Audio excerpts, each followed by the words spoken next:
अस्सलाम वालेकुम viewers, welcome back to my channel Baloch कर बॉस।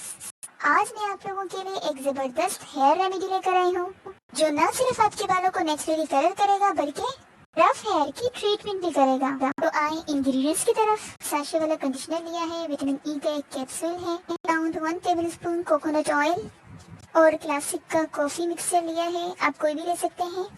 क्योंकि मैं हेयर के रूट्स पे नहीं लगा रही हूँ तो ये रूट्स पे मुझे ये अप्लाई करना है। हेयर ग्रोथ और हेयर नरिशमेंट के लिए बहुत अच्छा है। तो मैं कोकोनट ऑयल में विटामिन ई का कैप्सूल ऐड कर लिया और मैं इनको मिक्स करके अपने हेयर के रूट पे अप्लाई करूंगी। लेकिन ये उस सूरत में है जब आप अपने हेयर में कम्प्लीटली कॉफी मिक्सचर नहीं लगाना चाहते। चलिए सेकंड स्टेप की तरफ आते हैं। मैंने यहाँ कंडीशनर लिया है, आप कोई भी कंडीशनर ले सकते हैं और कॉफ़ी मिक्सचर आप देख सकते हैं। तो मैंने कंडीशनर ऐड कर लिया। ये अराउंड 2 टेबलस्पून कंडीशनर होता है एक सैशे में, तो आप वो ले लें और जितना कंडीशनर होगा उससे थोड़ा ज़्यादा कॉफ़ी मिक्सचर उसमें डाल लें और उनको अच्छी तरह से मिक्स कर लें।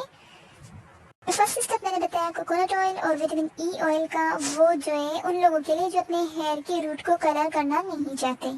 देखिए कंडीशनर और कॉफी मिक्सचर से कितना अच्छा पेस्ट बन गया है, बिल्कुल मेहंदी की तरह लग रहा है। इनको अप्लाई करेंगे अपने बालों के सेक्शन बना बना कर। हाथों से अप्लाई कर रही हूँ, आप चाहे तो ग्लव्स यूज कर सकते हैं। वैसे आप मिक्सचर को देख सकते हैं, अप्लाई करने के बाद इसका कोई कलर आपके हाथ पर नहीं लगेगा। हाथ पानी से ही साफ हो जाएंगे, तो इसीलिए मैं इसको हाथों से अप्लाई करूंगी। अगर तो आप मेरे चैनल में न्यू है, मेरे चैनल को सब्सक्राइब करें, लाइक शेयर और कमेंट करना ना भूलें और इस रेमेडी को जरूर ट्राई करें।